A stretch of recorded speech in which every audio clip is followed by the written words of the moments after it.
Welcome everyone. चलिए आज की वीडियो का पहला क्वेश्चन देखते हैं। एक कारखाने द्वारा अपने विद्यमान संयंत्र और मशीनरी के पुनः कल्पन हेतु 50,000 रुपये की राशि व्यय की गई, जिससे इसका कार्यशील जीवन 5 वर्ष बढ़ गया। उपरोक्त व्यय है ऑप्शन ए पूंजीगत व्यय, या ऑप्शन बी अंशतः पूंजीगत और अंशतः संचालन व्यय, सी ऑप्शन है संचालन हानि और डी ऑप्शन है अस्थगित संचालन व्यय।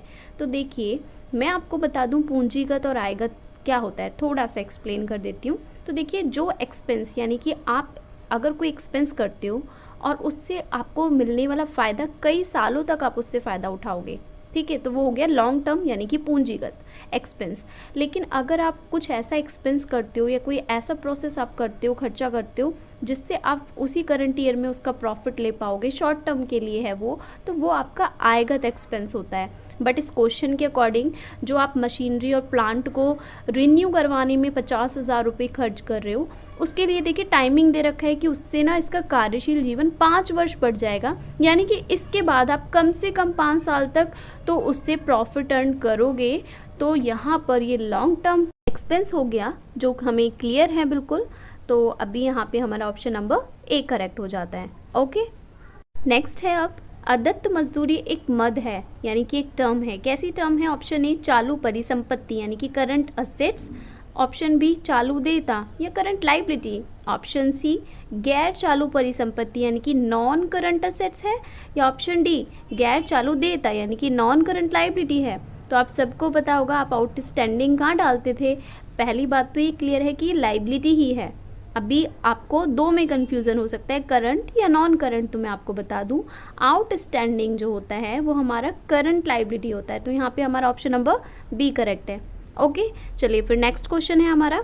एक कर्मचारी को जिसे नौकरी से निकाल दिया गया है किया गया क्षतिपूर्ति भुगतान है। ऑप्शन ए पूंजीगत व्यय, ऑप्शन बी संचालन खर्च जिसको आयगत खर्च भी बोलते हैं, ऑप्शन सी अस्थगित संचालन खर्च या फिर गैर व्यावसायिक वाद।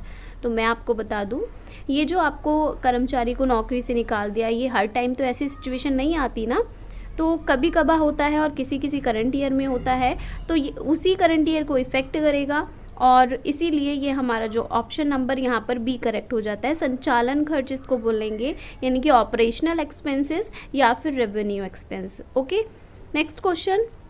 माध्यिका होती है ऑप्शन ए प्रथम चतुर्थक यानी Q1, बी है आपका द्वितीय चतुर्थक Q2, सी है आपका Q3 या इनमें से कोई नहीं। तो देखिए माध्यिका क्या होती है पहले तो आपको यही पता होना चाहिए। तो मैं इसको चलिए एक्सप्लेन करती हूँ। कोई भी एक डेटा है, अब मैं इसको एक सीधी लाइन से डिनोट करती हूँ, 0 से लेके 100% तक का आपके पास डेटा अवेलेबल है।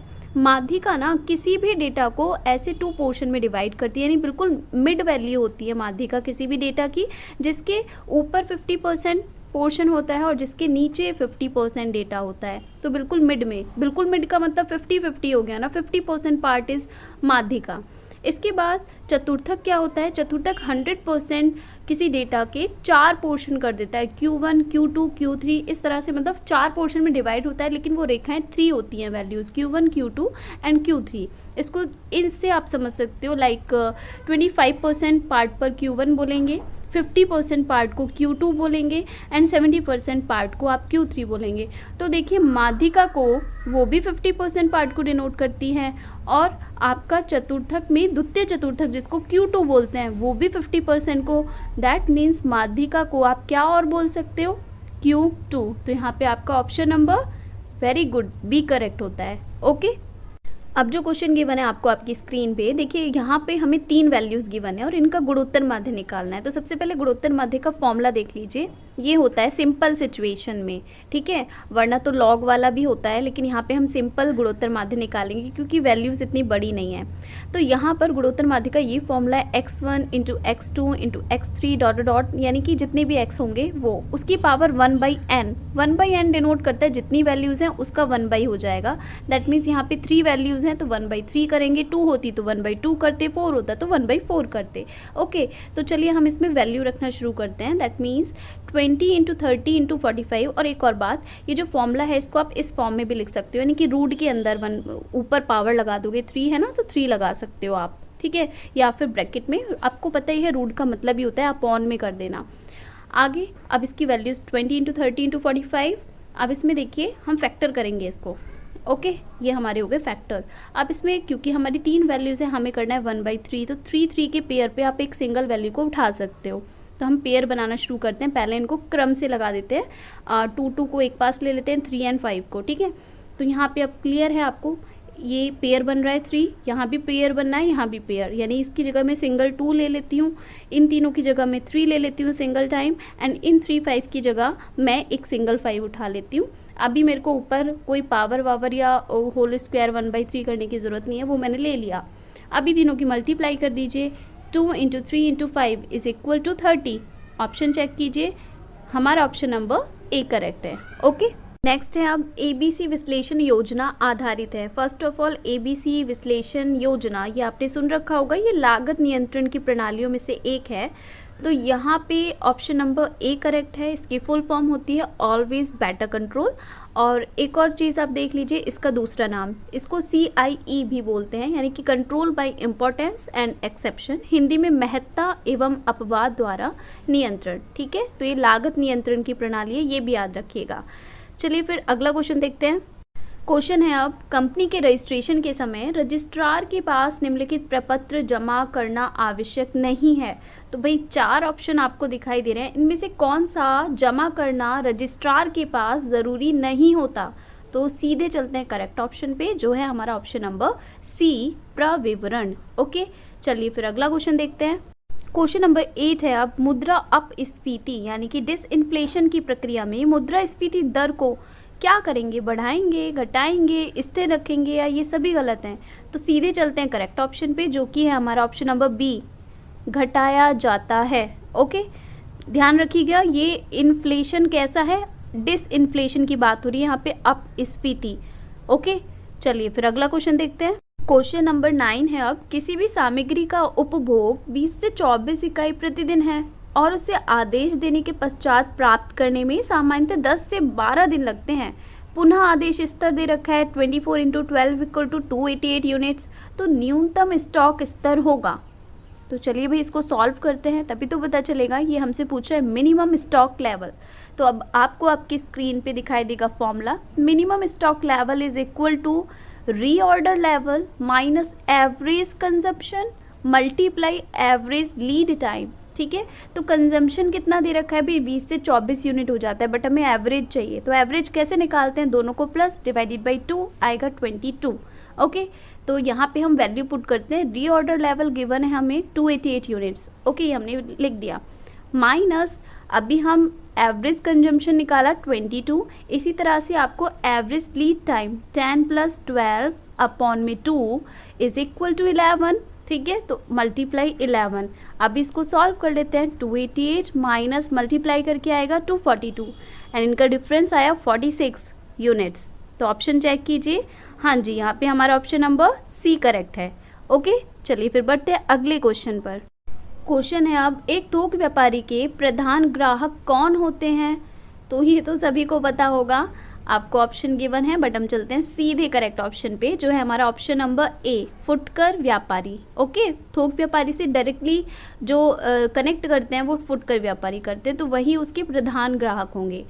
अगला क्वेश्चन है, क्वेश्चन नंबर 11 है, निम्नलिखित में से किस जोड़े का मेल सही नहीं है। तो भाई आपको 4 ऑप्शन गिवन है, आपको देखना है कि कौन सा सही से मैच नहीं है।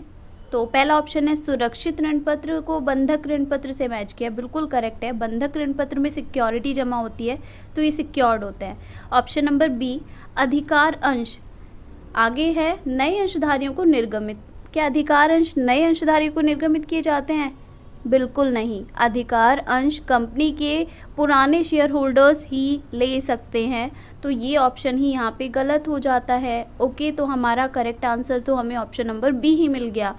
और आगे के आप देख लीजिएगा, ऋण पत्र परिवर्तनशील होते हैं, बिल्कुल करेक्ट है। और पूर्वाधिकार अंश को सहभागी अंश भी बोलते हैं, तो ये सब करेक्ट है। अगला क्वेश्चन है क्वेश्चन नंबर 12, निम्नलिखित में से कौन सा खाता व्यक्तिगत खाता है? ऑप्शन ए बैंक खाता, ऑप्शन बी सरकारी खाता, ऑप्शन सी अग्रिम रूप से भुगतान वेतन खाता, और ऑप्शन डी उपरोक्त सभी। तो सीधे चलते हैं इसके करेक्ट ऑप्शन पे, जो कि है उपरोक्त सभी। ये सभी आपके पर्सनल अकाउंट की कैटेगरी में आते हैं।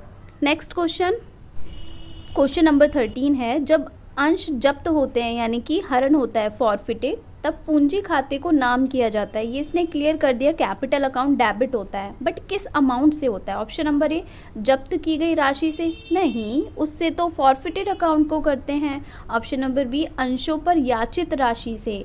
ठीक है, तो यहाँ पे कंफ्यूज नहीं करूँगी आपको, सीधे बता देती हूँ, ऑप्शन नंबर बी सही है।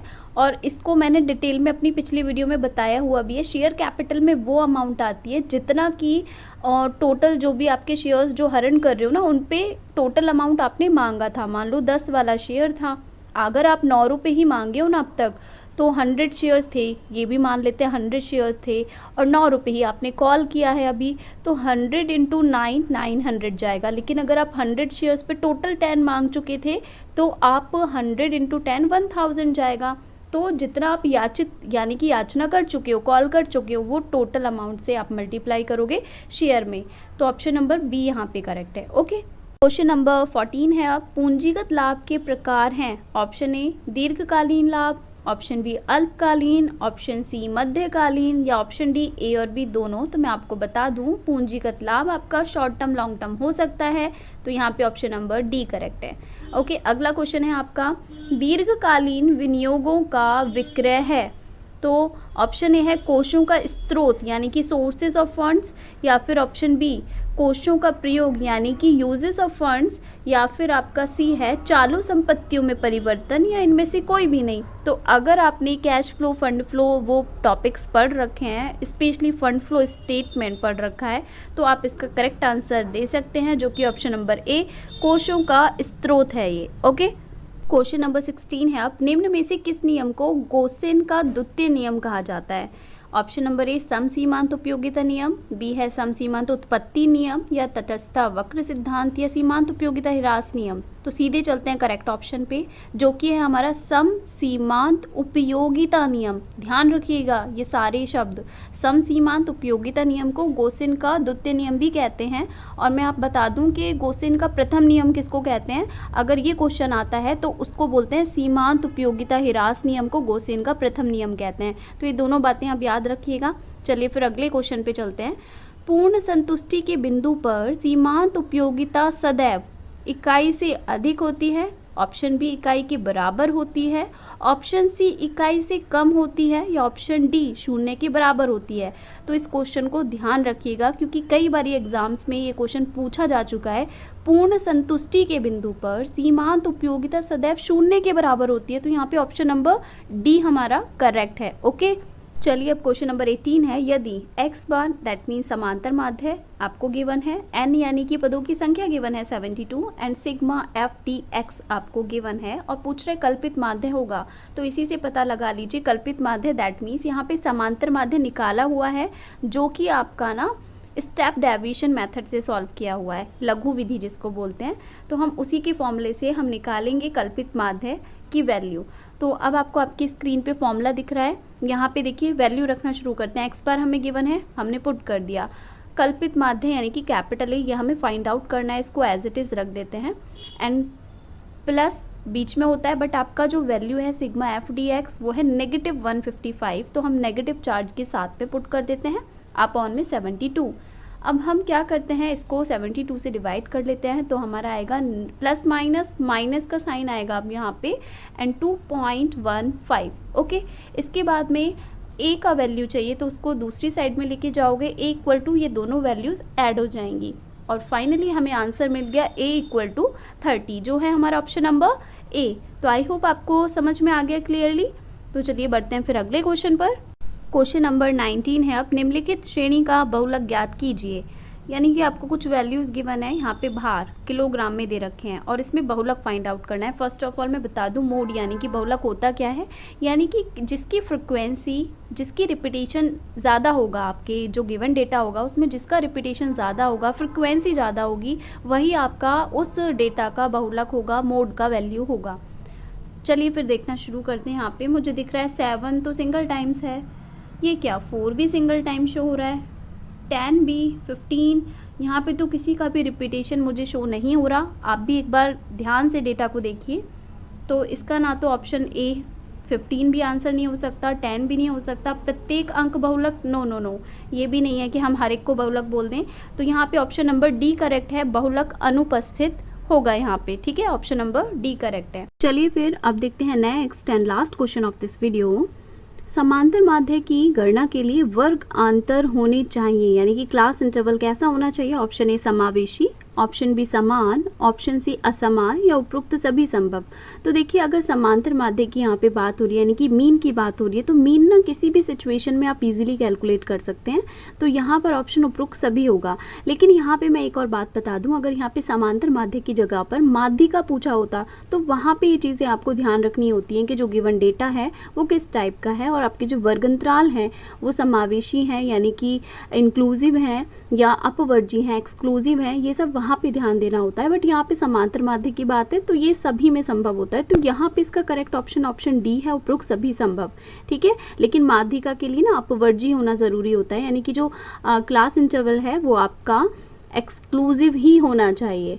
तो वहाँ पे ये बात आप ध्यान रखिएगा, ठीक है। तो इस क्वेश्चन के साथ ही हमने आज की वीडियो के 20 क्वेश्चंस भी कवर कर लिए हैं। आई होप ये क्वेश्चंस आपके एग्ज़ाम पर्पस से यूज़फुल रहें आपके लिए। तो thank you for watching this video. मिलते हैं नेक्स्ट वीडियो में। Till then tata, bye bye.